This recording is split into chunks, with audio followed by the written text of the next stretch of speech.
Alright, welcome once again to undergraduate tutorials. We are still looking at Physics 101 and the topic is dimensional analysis. We have looked at the first part of dimensional analysis where we laid foundation on the things we are going to consider as far as dimensional analysis is concerned. Remember, this is Physics 101. The code may differ from the physics course you are offering right now as a 100 level student. Just make sure that the course contents are the same so that you can easily follow us. All right, let's continue. So far we have been able to look at how to obtain the dimensions and units of derived quantities, and we said there are 4 steps that we need to take in order to obtain the dimensions and units of derived quantities. And at the end of the day we solved one problem, so we are still going to solve other problems now to illustrate this more before we can go to the next aspect of dimensional analysis at this level. So join me as we look at example 2. We're going to look at example 2 in this particular video. We may still solve example 3 before we now give you some take away questions. So we look at example 2.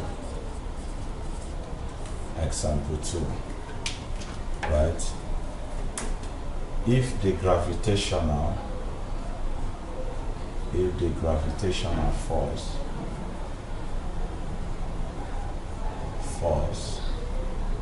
is given by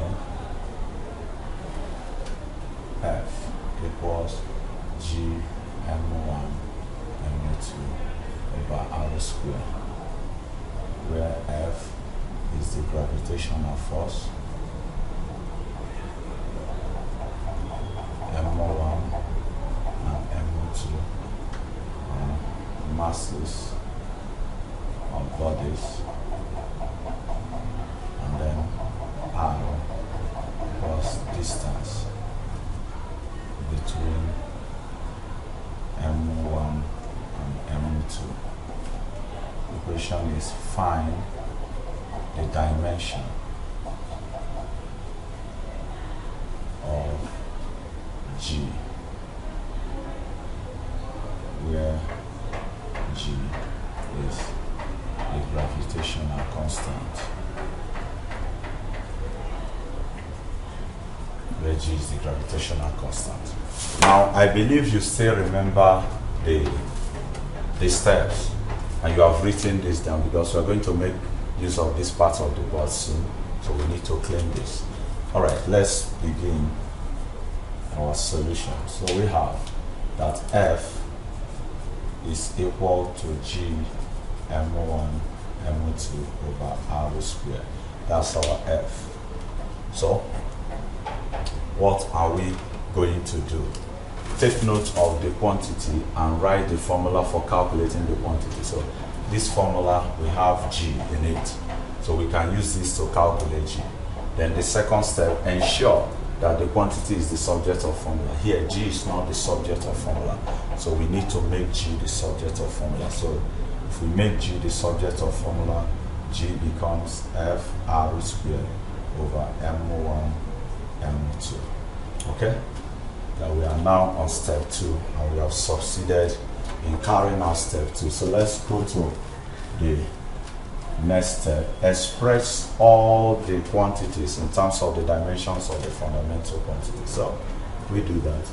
G will now be, what is the dimension of force? You need to know the formula of force. Force is mass times what? Acceleration. And dimension of mass is m. Dimension of acceleration is length per time square. That's the dimension of acceleration. Remember, acceleration is velocity change divided by time, and change in velocity or change in time, and change in velocity, that's velocity itself, is displacement over time. You see how we are moving. Displacement has the same dimension as length. Remember, we said that length has the same dimension as breadth, width, height, depth, thickness, distance, displacement, wavelength, amplitude, radius, diameter, circumference. All of them, they have the same dimension as length. So if velocity is displacement over time, the dimension of displacement is length and dimension of time is this. So if acceleration is now, acceleration is velocity over time, then the dimension of velocity is length over time. That's velocity all upon time. So length per time, that's what will give us length per time square. So the dimension of force will be mass times length per time square. So if we substitute it there, we are going to have mass, then length per time square, then times r square. We said here that r is distance between m1 and m2. So distance has the same dimension as length. So distance, the distance here r, we have the dimension l and it's square, so it's going to be l square divided by the mass. The mass m, we have the same dimension as mass m, then times another m, because the two masses, we have the same dimension, they are all masses. So if we now simplify, they say express all the quantities in terms of the dimensions of the fundamental quantities, and then that's what we have done. Then simplify to obtain the dimension. So let's simplify now. I know that m can take care of m. Then I can have L times L square will give me L raised to power 3. So G will be L raised to power 3, T raised to power minus 2 divided by M. And then finally G will be, if this comes up, if you apply the law of indices, 1 over M is the same thing as M raised to power minus 1. So this will be M raised to power minus 1, L raised to power 3, then T raised to power minus 2. That's the dimension of G. The dimension of G will be mass raised to power minus 1, length raised to power 3, and then time raised to power minus 2. So length cube per mass per time square, that's the dimension of the gravitational constant G. So like I said earlier on, we have a preliminary video for secondary school dimensional analysis that if you want to actually know the basics of this, we'll leave the link of that video in this particular video. We'll leave the link so that you can actually watch it and know more about measurement as far as quantities, dimensions, and the units are concerned. All right, we have to take another example.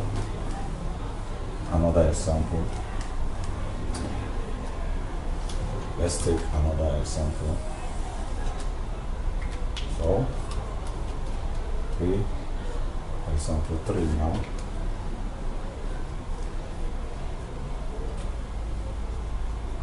Example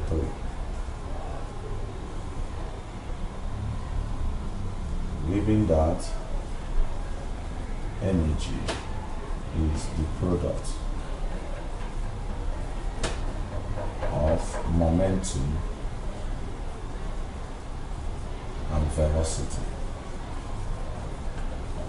find the dimension of energy. Find the dimensions of energy. Okay, we know energy now. We know energy. If you talk about the potential energy, kinetic energy, energy is mass times acceleration times height. Acceleration due to gravity times height. That's for potential energy. Then kinetic energy, half mass times velocity square. That's potential energy. I mean kinetic energy. Now, we're told in this question that energy is the product of momentum and velocity. I don't know how true it is, but we can actually determine that and then check whether it is actually the dimension of energy when you multiply momentum and what? And velocity. So let's move together. Now, so energy is equal to momentum times what? Velocity. Energy is equal to momentum times velocity. So let's say that energy E is momentum P times velocity V. So we need to find the dimensions. So if we must get the dimension of energy, we need to find the dimension of momentum and use it to multiply the dimensions of velocity. So what is momentum? That's the next thing we ask ourselves. What is momentum? Let's make use of this part of the board here. What is momentum? Momentum P is mass times what? Velocity. That's momentum, mass times velocity. And that means the dimension of momentum will be mass times dimension of velocity, which is length per what? Per time. That's dimension of velocity, length per time. So mass times length per time. Remember that velocity is change in displacement with time. So displacement has the same dimension as length, and then the time is t. So length per time, that's what we have here, that's the velocity. So if we use the whole of this to replace momentum, we have mass times length per time, per time, then times velocity. Velocity is still length per time. Now if you multiply that, energy will be, we have mass, length times length is length squared, then time raised to power minus 1 times time raised to power minus 1 give me time raised to power minus 2, following the first law of indices. So that's the dimension of energy. That's the dimension of energy. You can still prove this if you use potential energy. If you use potential energy, let's just do something very fast. If we use potential energy now, and we know that potential energy potential is equal to mass times acceleration times height. Mass is m, acceleration is length per time square, and height is also length. Remember that height is the same thing as length. That's in terms of dimension. Length is the dimension of what? Height, also that's L. So if we multiply this quickly, we are going to have m L squared then t raised to the power minus 2, which is just the same thing as this. So it shows that the product of momentum and velocity will also give us the same dimension as energy. Same dimension as energy. Alright. Before we end this particular section of dimensional analysis, remember we still have 3 aspects of dimensional analysis to look at, which are the major aspects at this 100 level.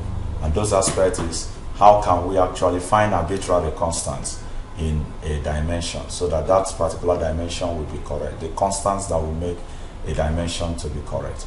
Then we look at how to generate a mathematical relationship between quantities using dimensional analysis, and then finally we see how we can obtain the values of constants in a mathematical formula using what? Dimensional analysis. So before we leave, take just these questions and solve them on your own. Let's see the result you are going to have at the end of the day. So we have our take away quiz.